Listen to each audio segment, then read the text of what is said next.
Republicans, Trump sweep November 8 elections. Democrats, Biden lose. What U.S. elections mean for the economy, the markets, Ukraine, and Europe. For Ukraine, harder days are ahead and control of the flow of arms and money. Republicans are expected to sweep the midterm elections today, November 8, and Biden's Democrats, one of the presidencies that has really will suffer defeat.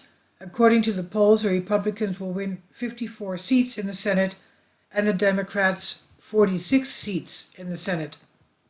In the House of Representatives, the Republicans will win 246 seats and the Democrats 189 seats. It's clear that the economy, inflation, and energy crisis and the pile of mistakes of the Biden administration will lead to a heavy defeat for the Democrats, although it's possible that it will take time to have a clear result. However, the red wave of the Republicans are expected to sweep.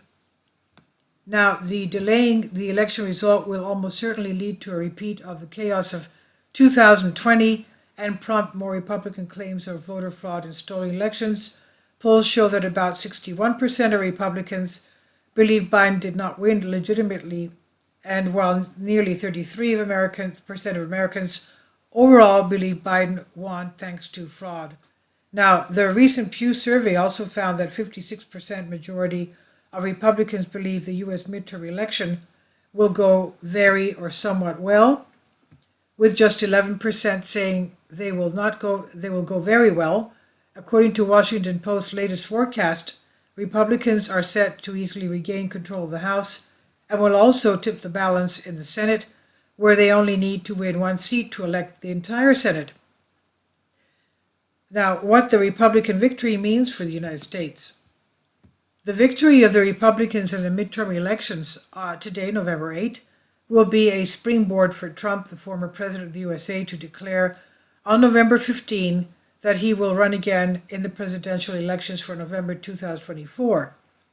The victory of the Republicans is expected to have a positive impact on both the markets and the economy, since it was shown that during Trump's term, the U.S. did much better than the Biden presidency, which has made heaps of mistakes, policies, and strategies.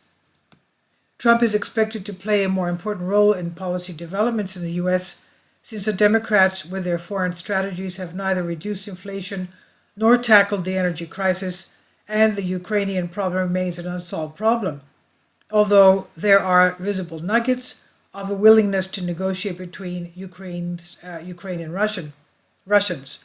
For Ukraine, harder days are ahead, and control of the flow of arms and money. The Zelensky regime in Ukraine, with the support of Biden and the Democrats in the United States, has received a lot of financial and military aid. Republicans have said that they will control Ukraine's continued funding and continued support for weapon systems.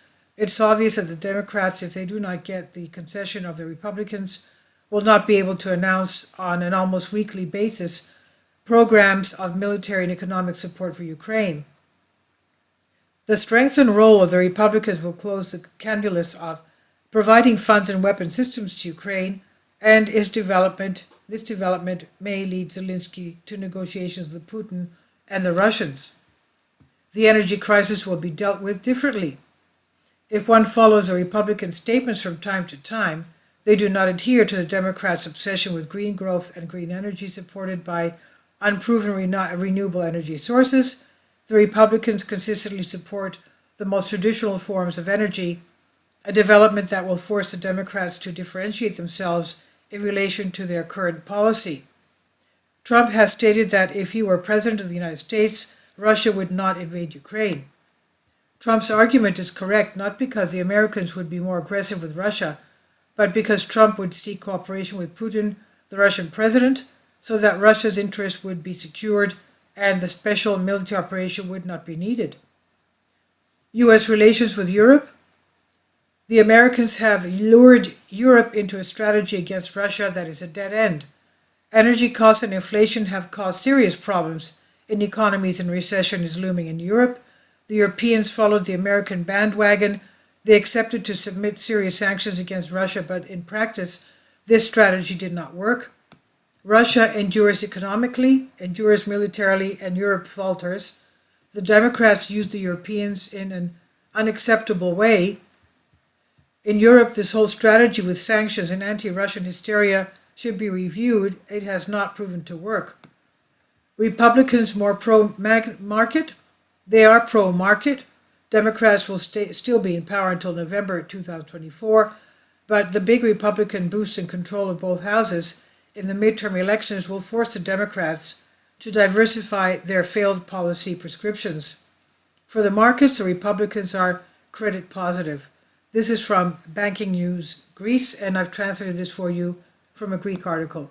Please leave your comments, and thank you for your support. Kindly support my Patreon account.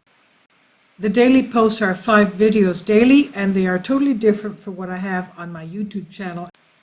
Thank you so much for your support and that you find all my content so interesting. You'll find the Patreon account details in the description box below.